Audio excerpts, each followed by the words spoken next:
చిన్న పిల్లవాడిగా ఉండగానే భగవద్ దర్శనం చేసుకున్నటువంటి ఆ మహానుభావుడు ఈ ఆరుగురు కూడా ఆర్తత్రాణ పరాయణత్వానికి, భగవంతుడి ఆర్తత్రాణ పరాయణత్వానికి ప్రతీకలుగా నిలిచినటువంటి సందర్భం.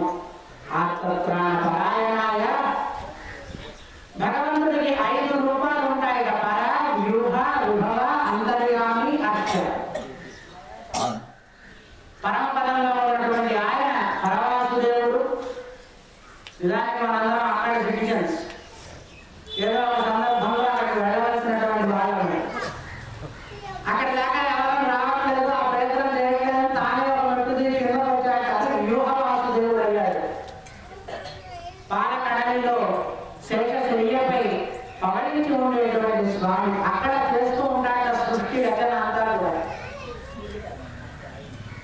అక్కడి దాకా కూడా వచ్చే ప్రయత్నం చేయడం లేదని తానే ఒక రూపాన్ని ధరించి ఆయా సందర్భానికి సమయానికి తగ్గట్టుగా విభవ అవతారంగా రామకృష్ణాది అవతారాలన్నీ కూడా పొంది ఈ లోకంలోకి వచ్చినటువంటి సందర్భం దాని విభవ వాసుదేవుడు అంటాం. అది 3వ రూపం స్వామి. అంతర్యామిగా ఇందాక మనం చెప్పుకున్నట్లుగా ప్రతి ఒక్కరి యొక్క హృదయంలో స్వాంగుష్ట ప్రమితంచ యోగి హృదయే శ్వాసీన విషం భజే. మన యొక్క అంగుష్టం ఏ ప్రమాణంలో అయితే ఉంటుందో, మన బొటనవేలు ఏ ప్రమాణంలో ఉంటుందో ఆ ప్రమాణంలో హృదయంలో ఏం చేసి ఉంటాడు స్వామి. ఆ హృదయంలో ఏం చేసి ఉన్నటువంటి స్వామి అంతర్యామి వాసుదేవుడు అంట. ఇక్కడ ఉన్నాయని కూడా మనం దర్శించలేకపోతున్నాం.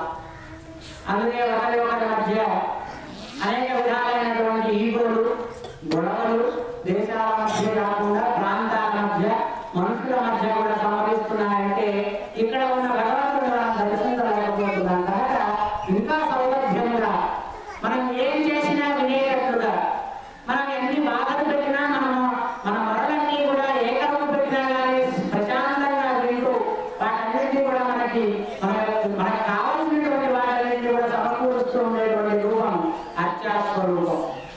ఈ అర్చాస్వరూపంలో ఇప్పుడు ఉన్నటువంటి ఆయన మనతో ఈ కళ్యాణోత్సవాన్ని అందుకుంటున్నటువంటి ఆయన మనలో ఏం చేసుకున్నటువంటి శ్రీ రఘునాథ స్వామి అని చెప్పి వారిని ఒప్పించి వారితో మ్యాచ్ ఫిక్స్ చేసుకుని వచ్చారు. తిరిగి మళ్ళీ స్వామి దగ్గరికి వచ్చిన తర్వాత ఆ చూసినటువంటి అమ్మాయి యొక్క గుణగణాలను ఇప్పుడు వివరిస్తూ ఉన్నారు. ఓం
వచ్చిన తర్వాత వాళ్ళు మన తల్లిదండ్రులు అయ్యారు అంతే కదా.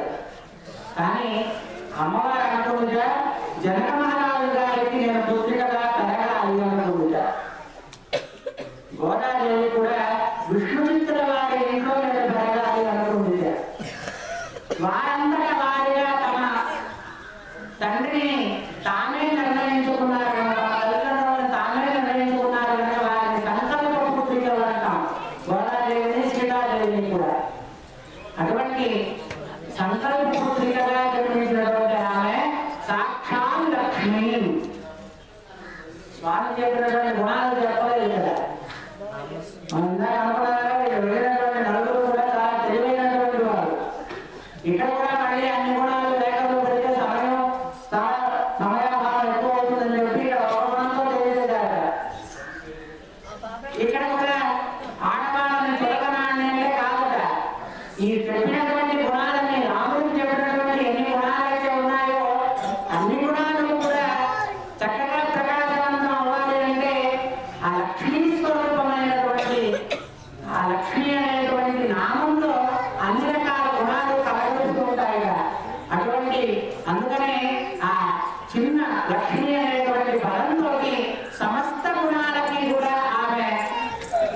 కారణభూతురాలుగా చెప్తూ అటువంటి ఆమెని నీకు కన్యగా ఇప్పుడు మీ ఇద్దరికి కూడా వివాహం చేయడానికి నిశ్చయించాలి అని చెప్పి ఒక శుభముహూర్తాన్ని నిర్ణయించారట. శుభముహూర్తాన్ని నిర్ణయించగానే స్వామి వేరు చేశారట. ఆ కళ్యాణ మండపానికి వచ్చినటువంటి స్వామికి మన యొక్క అర్చక స్వాములు ముందుగా పాద ప్రక్షాళన కార్యక్రమం చేస్తున్నారు.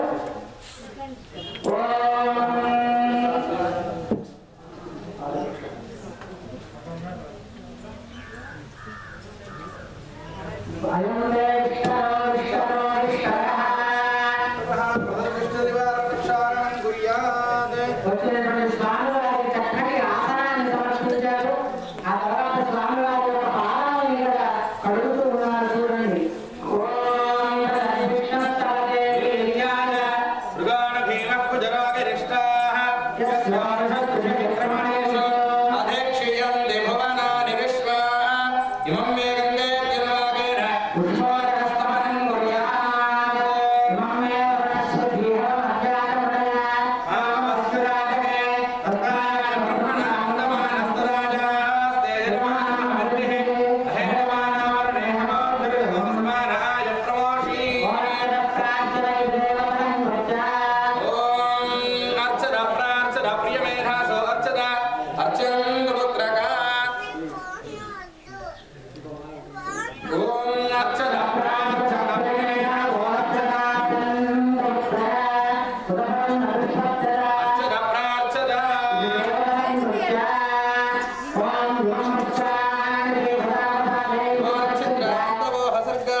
పెరుగుని తేనెని సమపాలలో తీసుకోవాలి. పెరుగుని తీసుకుంటాము, తేనె కూడా అంతే తీసుకుని రెండింటినీ కనుక రంగరించినట్టయితే అది అమృతంతో సమానంగా ఉంటుంది.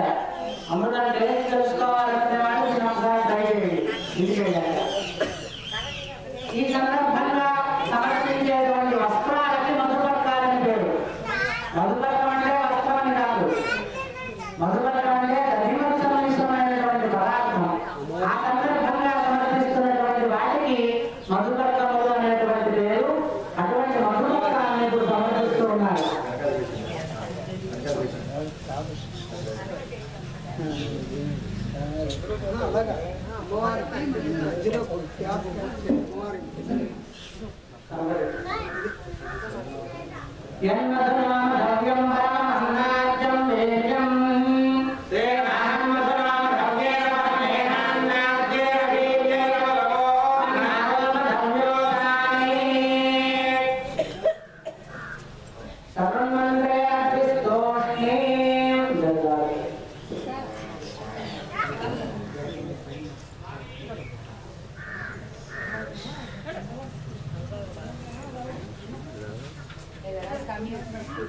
Gracias.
సప్తలోకానాం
మేము చెప్తాం, అందరూ కూడా చెప్పండి. దయచేసి అందరూ నమస్కారం చేసుకుంటూ